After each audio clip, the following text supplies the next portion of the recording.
porque agora também é vez de virarmos a pauta e falarmos da possibilidade de outras contratações, né? A informação, inclusive, é do Globoesporte.com, de que o Flamengo já pensa aí em 4 posições que se tornaram ali prioridades para a contratação por conta do Flamengo. O Flamengo entende, né? O Flamengo, quando eu digo, isso passa por várias instâncias, pelo treinador, pelos diretores, pela presidência, porque são 4 posições em que o Flamengo entende que existe ali alguma necessidade de contratações. Um volante, um ponta-direita, um meio-campo, que seria o tal reserva do Arrascaeta ou do Everton Ribeiro, e um lateral direito também, até porque, meus amigos, eu até fiz essa enquete aqui no meu Twitter, eu vou até passar para vocês aqui, não estava com nada disso programado não, mas porque é um tema pertinente, é algo que a gente está conversando aqui, eu vou passar para vocês qual foi o resultado dessa enquete. Eu fiz aqui uma enquete sobre a possibilidade do Flamengo, como é que o pessoal está vendo o Varela, eu vou continuar falando aqui sobre essas possibilidades aqui, mas só para passar, tá? Porque a gente falou de lateral, né? E eu perguntei no meu Twitter, eu sei que são pouquíssimos jogos, mas como vocês têm achado, o que vocês têm achado do lateral direito Guilherme Varela? E dei 3 opções.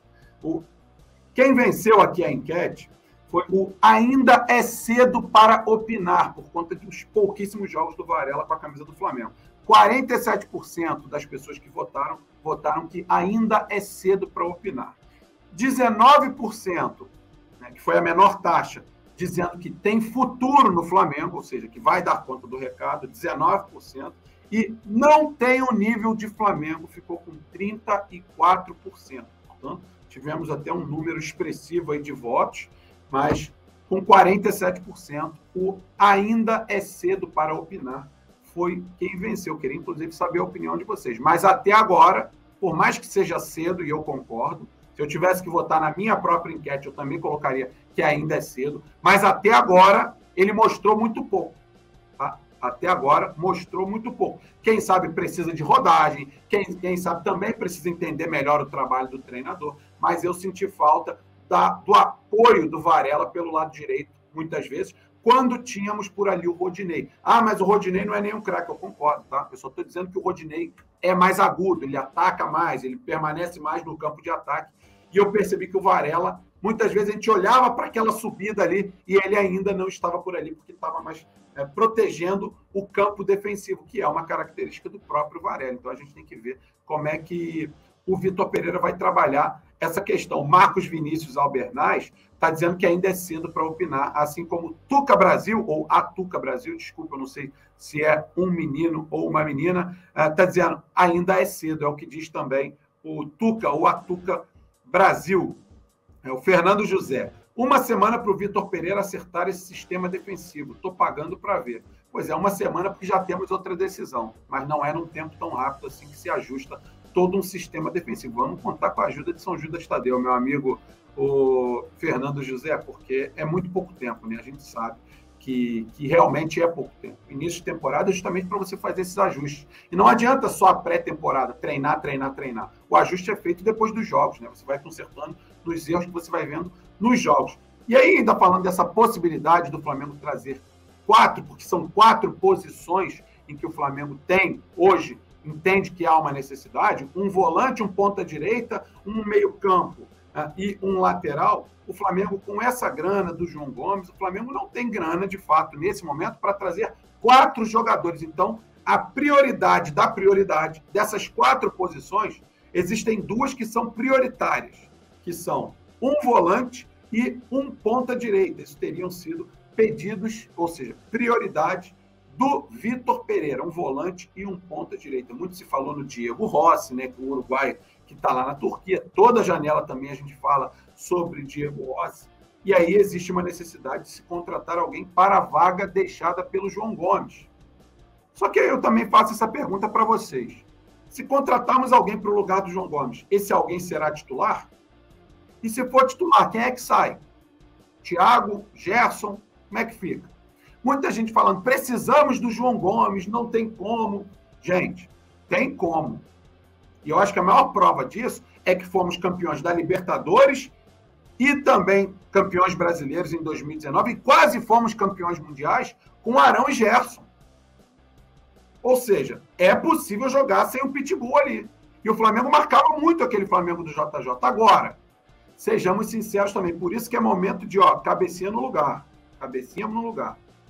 Quase fomos campeões do mundo contra o Liverpool, que era uma máquina, jogando com Arão e Gerson. É possível jogar sem um pitbull, já foi provado. Agora, no início de temporada, é mais difícil. É mais difícil.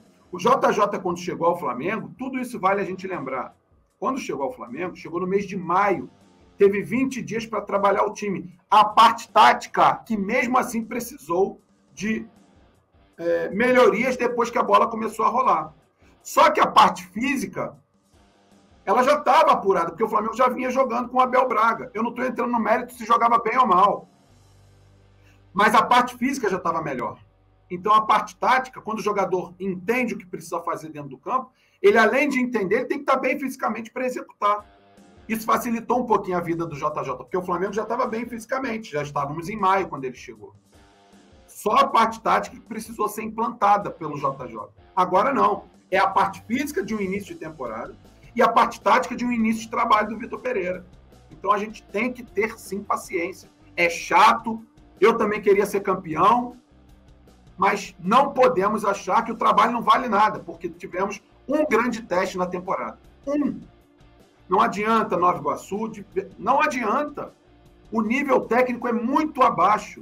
O Flamengo não fez nem força para ganhar desses times. Da Portuguesa, não adianta. Temos que ter paciência. É assim que funciona. Para não fritarmos um treinador que pode e deve dar certo no Flamengo. Se vai, eu não tenho certeza. Mas no início de trabalho, menos de um mês de trabalho, a gente não pode fritar o cara. E eu estou vendo muita gente já entrando nessa. Quer fazer? Beleza. Mas pensa bem. Isso é o que os torcedores que torcem contra o Flamengo querem. Que você, rubro-negro, entre na deles. Que eles fazem de propósito para você entrar na deles. Muitas vezes se passam por rubro-negros para vir às redes sociais botar fogo. E você, muitas vezes, entra nessa. Já entrei também. Hoje eu não entro mais. Então, não é momento de fritarmos ninguém. Foi apenas um grande teste, um jogão 4-3, podia ter sido para o lado do Flamengo. Tem muita coisa para consertar, mas não temos nem um mês de trabalho do Vitor Pereira. Nem um mês. Considerem isso que eu estou falando, porque isso é o maior beabá do futebol. Menos de um mês contra um técnico que já está lá há 3 anos e que o jogador já sabe como tem que se portar dentro de campo. Alô, nação do Mengão! Esse é o Coluna do Fla. Seja bem-vindo! Se inscreva no canal, não esqueça de deixar o seu like, pega o link, compartilha pra geral, comente bastante, queremos te ouvir. Aqui você tem a melhor transmissão dos jogos do Flamengo na internet. O Coluna é brabo e tem o Podfla, o podcast da nação. É muita resenha e um show de cobertura do maior do mundo, do jeitinho que a nação merece. Esse é o Coluna. Saudações rubro-negras!